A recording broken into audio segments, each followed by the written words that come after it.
If you've ever had this feeling that something was terribly wrong with the world that we live in, but you couldn't figure out just what it was, then you've come to the right place.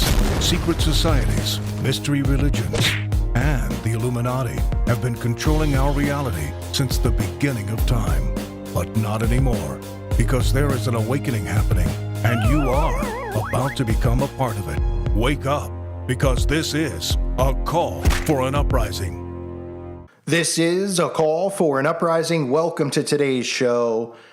I know I talk about Christmas and not celebrating Christmas, and I know that there's people out there who follow this channel who still even celebrate Halloween. Now they'll tell themselves that, hey, I'm not celebrating the satanic aspect of it. I just like to dress my kid up or dress up. Okay, well, if you are still celebrating Christmas, here's a great gift idea. If you haven't thought, if you're like, I got a niece, a nephew, a kid. How about this wonderful idea? Pandemic the board game. Yeah, that's right. Pandemic the board game. Now, this didn't just come out, so this fits right under the label of predictive programming, 2013. Now, I'm aware that there's versions of this after researching it on Xbox and other platforms, but Pandemic the board game just sounds like a wonderful idea for the kids, right? You want to know the plot? Yes, call, please. Okay. Pandemic is a cooperative board game designed by Matt Leacock. I'll leave that be on its own. And first published by Z-Man Games in 2008. I'm sorry, I thought 2013 it said below. I guess it was released in 2013 or updated. Anyway, 2008. Pandemic is based on the premise that 4 diseases have broken out in the world, each threatening to wipe out a region. The game accommodates 2 to 4 players, each playing one of 7 possible roles: dispatcher, medic, scientist, researcher, operations expert, contingency planner, or quarantine specialist. Through the combined effort of all the players, the goal is to discover all 4 cases before any of several game-losing conditions are reached. Now I'm going to show you a clip of someone doing a walkthrough, just in case that sounded a little bit complicated to you, right? But I mean, boy, it's interesting too that Target's selling this, and I had this pop up. Somebody posted on the website. That's how I first saw it.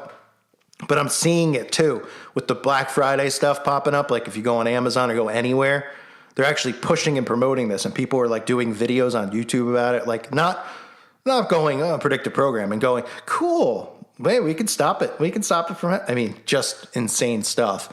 But we were all always supposed to believe that there would be something like this. So somebody made a board game 10 years before it happened.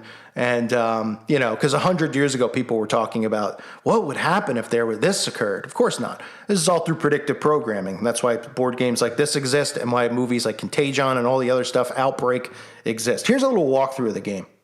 The CDC, and the reports are in. 4 massive epidemics have hit the globe at the same time. You must assemble a crack team of specialists and help keep the diseases in check until you can find a cure for them all. You win this game if you manage to find cures for all 4 diseases ravaging the world. The game ends immediately if the outbreak track reaches the final step. You need to draw a player card and none are available, or you need to place a disease cube and there are none left. Cooperative. The CDC team has to work together to save the world. Card management. Cards are needed to make cures, but have many other uses. Player turn. At the start of the game, each player selects a role and gets some starting cards and a character pawn. Each player takes their turn and does 4 actions. Then they draw 2 player cards and finally reveal cards from the infection deck.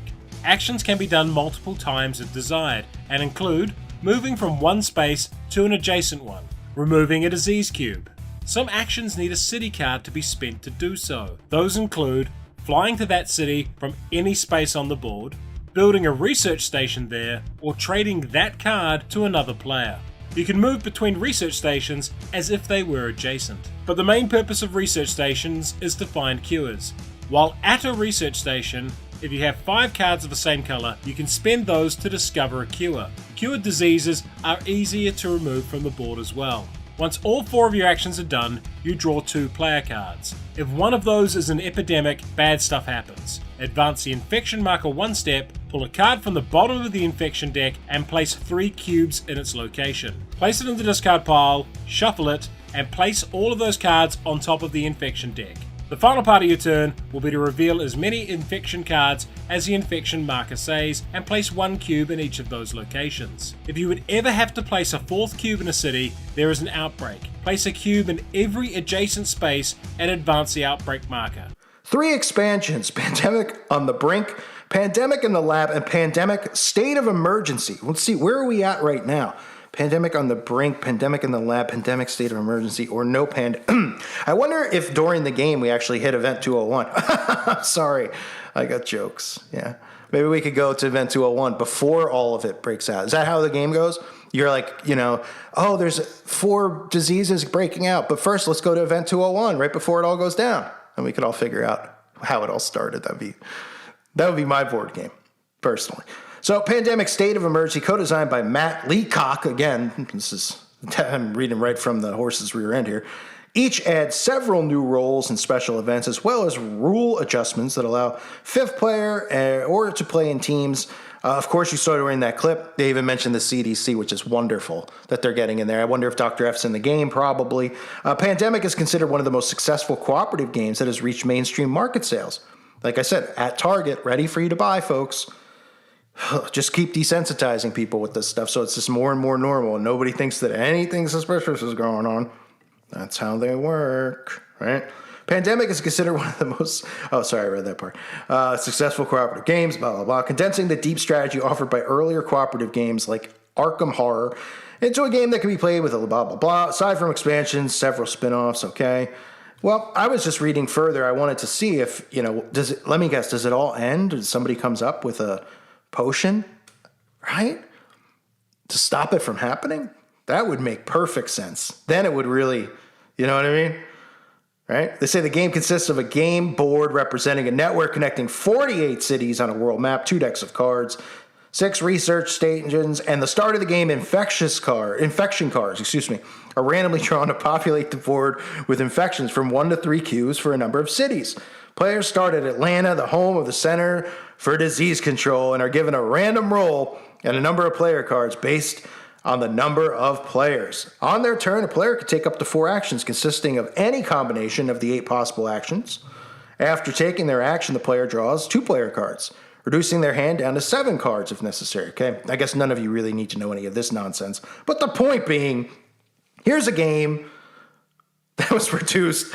It's like if nobody knew what something like this was. Like, yeah, of course, somebody's sick. We've heard of this stuff, measles and smallpox. I mean, it's just too much. A board game, an Xbox game, because this is really what people wanted to play 10 years ago. Now I'm sure people do because they're like, oh, I could fight it. Maybe I can. Let me just hit my head against my microphone. Okay, that wasn't hard enough. I'll have to go outside and hit my head against a tree in a minute. This is the nonsense that exists in this world. This is being sold at Target and Walmart and other places. And it's an indoctrination is what it is. It doesn't just desensitize people out there who are adults. It indoctrinates children into expecting a world that is like this. And what do we hear all the time on the news? Oh, what does Billy say all the time and Dr. F say all the time? Oh, well, this is preparing us for something far, far worse. Well, having games like this is how you indoctrinate children into expecting far, far worse, into thinking that this is coming in the future more, and it's a normal thing, that there's going to just constantly every 3 months be a new variant, right? That's what stuff does, like this.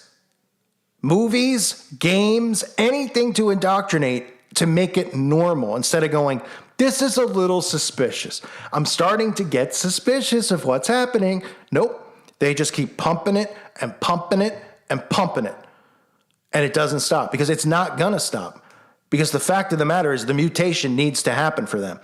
And it's not going away without people constantly mutating. And you know what I mean by that. So what a wonderful board game for those of you who celebrate Christmas, whatever it might be. What is it? Is it Festus from Seinfeld? I forget. Whatever it might be. Maybe you just want to buy it for yourself because you're bored. Maybe the power is going to go out soon and you want something to play. What better than to pick up Pandemic, the board game? Remember the days of playing Tiddlywinks, Monopoly even, Candyland, right? We weren't playing Candyland getting stressed out, right? Life, which is probably the most overrated board game ever, right? Making decisions. Oh, I'm going to go left or I'm going to go right. Well, how about this? So you make real decisions here. You can figure out how to create your own magic potion, give it to the nation, and then watch them mutate. Oh, that's all I can say at this point. But I hope everyone will check out the website at callforanuprising.com. It's $2.99 a month. I hope to see everybody over there. And I certainly want to thank everyone who is here on YouTube. Please make sure you sub to my other channels. Again, the clock is ticking on this one. Let's just be realistic. It's going to go at some point. This video might even be the one. Why? What's being said that's offensive? Predictive programming, indoctrination. Those are words they don't like. So definitely make sure you sub to the other channels. And I want to thank the patrons and all of you for your support. I appreciate all of you greatly. Let me know if you buy the game, how it goes. Let me know. Very curious to see. Maybe they'll slip in a few of the Illuminati cards inside the deck, right? Because they got a few of those cards, the Illuminati card game, with outbreaks and things like that. Center for Disease Control. You know what I mean? Interesting stuff. Thank you guys for being here again. Appreciate all of you greatly. God bless you and your families.